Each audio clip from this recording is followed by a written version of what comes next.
for a treat. Phil Schneider has 17 years experience working in the government black projects.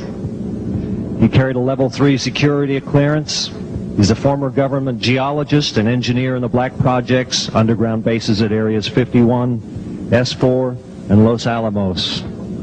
He's going to expand your mind here this morning.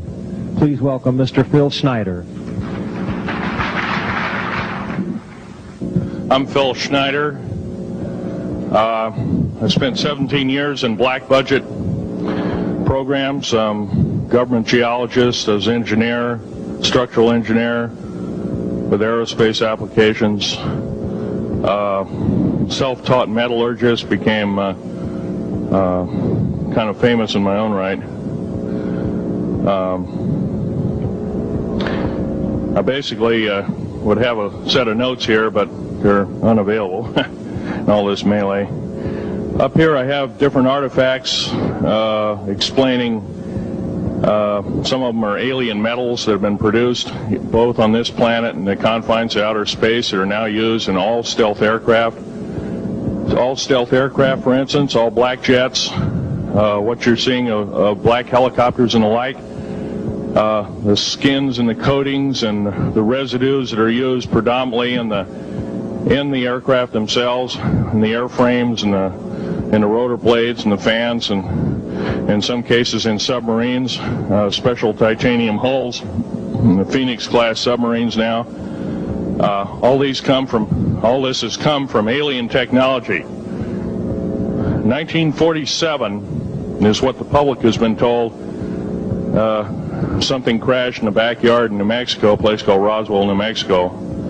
Unfortunately, that's what the public's been told. The military's known about the alien question for the better part of 70 years, and they first saw their glimpse of what was going on as early as 1909 in the American Southwest. Now, Army cavalry evidently were chasing some bandits, and they entered this cave. They were holed up in a cave, and what they found in there was flying discs and little gray guys and all kinds of weird things, and they didn't know how to explain that, and they wrote them down as best they could, and it's been in secret archives ever since. And it's up down by the Truth or Consequences area of New Mexico. Well, the alien thing is more than just what I'd call a non-visible threat. We on the surface, first of all information dealing with alien or alien reproduced technology or alien reproduced vehicles or any other kinds of things well hidden from the American public. Our black budget, for instance, garners $1.023 trillion every 2 years. It's over $500 billion a year. Right now, there are 131 active deep underground military bases in the United States. There's 1,477 of them worldwide. Each one has an average cost of $17 to $19 billion. Each one is built in the site. It used to be it'd take a year to 2 years to build each one, and now they're capable of building a couple of them a year with sophisticated methods. My colleague Al Bielek has actually been on some of the high-speed railways, the magneto-leviton trains that connect all the deep underground military bases within the United States. He's been on a Mach 2 train and floats off of a single rail at 3/4 of an inch off the rail, and is what you'd call high tech. We have nothing like this on the surface. The public basically has been totally lied to. We're considered stupid or even moronic in some cases. It's got to stop. If we're going to gain our country back, we must, and I repeat, must instill in our public officials, anybody that goes and does public service, they must tell us the truth. And if they cannot do this, then they must be impeached, or they must be removed from office. If this cannot occur, if the truth cannot totally come out, there are reasons for secrecy, for instance, but if the truth cannot totally come out, what's the use in us having anything called freedom?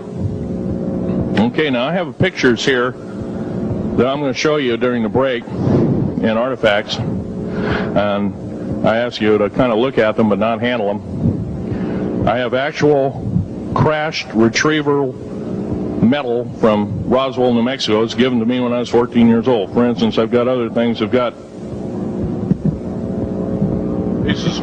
pieces of this piece of titanium, a special titanium alloy made for everything from the original SR-71 Blackberry. That's old hat now. F-117A is their old hat now. They're making a whole new class of hypersonic above Mach 5 aircraft that employ extremely modern charged particle beam weapons. They don't even use lasers anymore.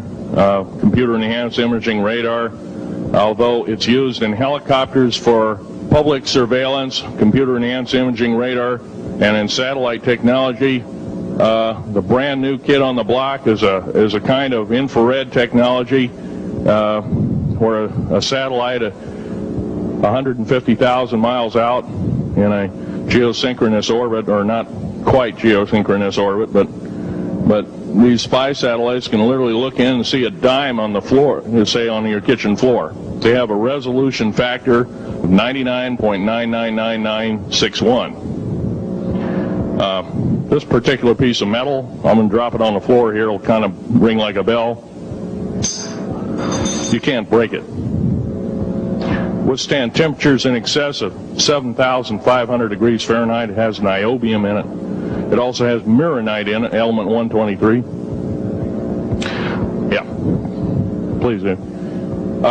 It's in a non-crystalline form. This is just kind of a dripping out of the main crucible.